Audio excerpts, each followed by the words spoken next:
Muy bien.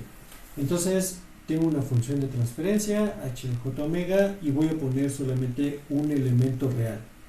Esa función de h de j omega es j omega más este valor de a que está definido por acá. Ya vimos lo que pasa con los términos de amplitud y ahora necesito saber cómo es la gráfica del argumento de h de j omega, o mejor dicho, o también conocido como la fase de ese j omega. La fase me va a decir qué tanto se corre la entrada, la salida, perdón, respecto a la entrada cuando pasa esa entrada cosenoidal a través del sistema. Si esta es mi función de transferencia que está formada únicamente por este componente que es h de j omega más a, entonces la fase sería igual al arco tangente de la parte imaginaria sobre la parte real. Y aquí me conviene poner un ejemplo de qué es la fase, ¿no? Este valor j omega más a entonces está en el plano complejo. Tengo la parte real, tengo la parte imaginaria, está aquí, y este es un vector que está definido para el plano complejo.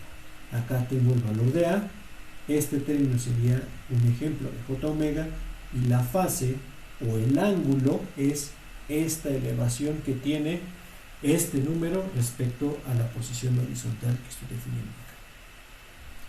El arco tangente de omega entre a, o sea, la magnitud que tiene este valor y dividido entre este valor, es lo que me da básicamente el valor del ángulo. Y entonces, como este número que está aquí se está moviendo únicamente sobre este cuadrante, el cuadrante 1 de mi plano, los ángulos para este número van a ir desde 0 hasta 90 grados, o formalmente hablando, desde 0 hasta pi medios en radianes. Solamente puede tener esos valores y no puede extenderse porque estoy diciendo que el valor de omega es positivo y porque el valor de a es positivo también. Entonces se está moviendo en este cuadrante esa expresión que está ahí. Los ángulos entonces empiezan en el valor de 0, déjenme poner ahora una gráfica, y ahora necesito saber también en términos o la relación que existe entre esta a y este omega que está acá. Esta expresión se parece mucho a la que hemos visto para el caso de la magnitud, y entonces puedo sustituirlo por omega 0, que omega 0 es otra vez un número real, tal como lo habíamos expresado por acá. Y entonces puedo empezar a tener proporciones de estos valores. Déjenme poner esta gráfica un poco más grande.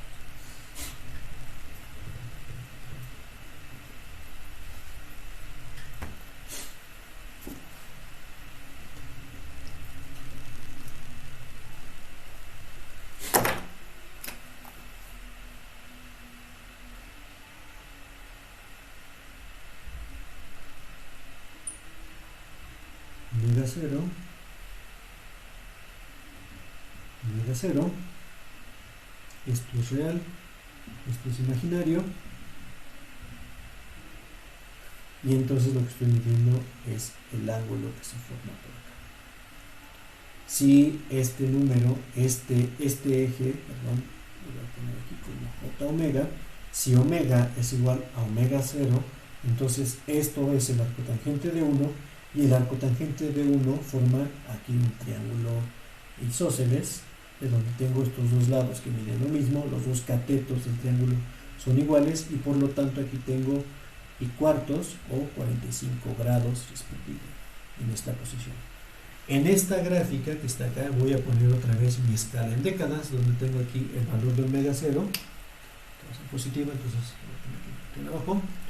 Tengo omega 0 y es una escala de logaritmo, de omega 0 es una escala logarítmica, entonces voy a poner aquí 0.1 veces omega 0 y 10 veces el valor de omega 0. Y ya sé, en este momento, ya sé cuánto vale la fase. En esta gráfica, por acá, tengo el argumento de h de j omega.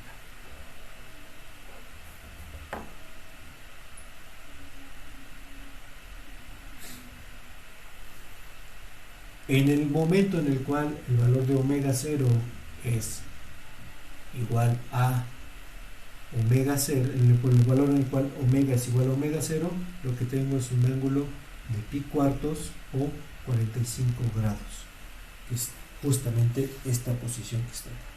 Y había dicho también que el ángulo completo está acotado entre 0, no va a ser más pequeño que 0 porque esto es positivo, entonces la posición a la cual va a llegar, suponiendo que el valor de omega es igual a 0, va a ser esta, eso es el vector que se va a formar, y por lo tanto va a arrancar en esta posición.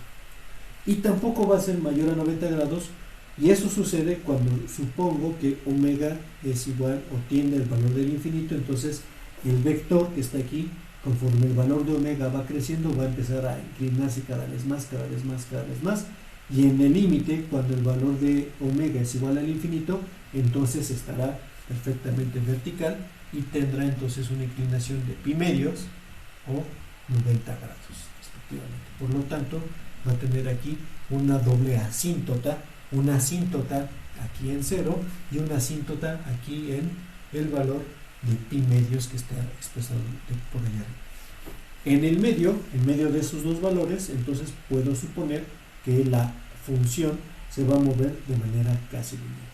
Y por eso marco estos dos términos que están acá. 10 veces más pequeño omega 0 o 10 veces más grande el valor de omega 0. Si yo considero que omega 0 o que omega, perdón, es 10 veces más pequeño que la inclinación del vector estaría por acá, esto es 0.1 veces omega 0, y por lo tanto puedo considerar que el vector está prácticamente acostado. Entonces, antes de omega 0 o antes de 10 veces omega 0, digo que la inclinación es 0, ¿sí? 0 de inclinación, y si esto lo hago 10 veces más grande, entonces estaré como volteando esta posición. Este término que está acá, o en una escala logarítmica, si voy 10 veces más grande, este eje se reduce y el vector está prácticamente en posición vertical, que es este, y puedo asumir que 10 veces más grande el término de omega 0, el vector ya está en una inclinación de 90 grados. Y en medio de todos estos puntos los uno con una recta, que es así. Esta es la forma de una aproximación a través de 3 segmentos de la fase que va a moverse en términos del valor de omega que tengo definida por acá, con esta representación que está ubicada de este estilo. Esta sería la gráfica, más o menos, de la aproximación en línea recta de un 0. De un 0 porque esto está en el numerador y forma entonces el valor del 0.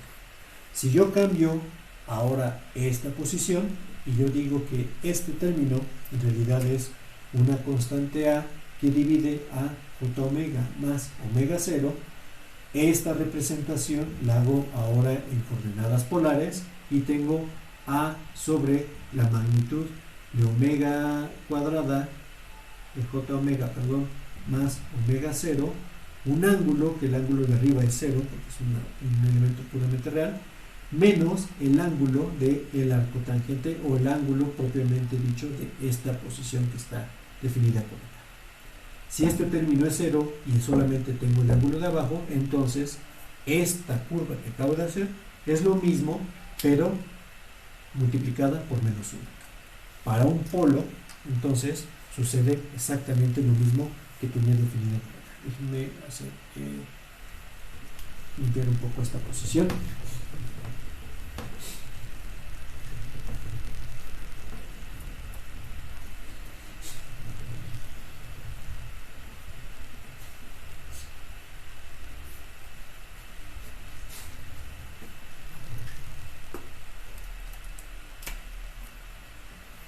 H de j omega es igual a entre j omega más omega 0, y lo que me importa son los ángulos, entonces el argumento de h de j omega será igual al argumento del número a menos el argumento del número que se forma como j omega más omega 0.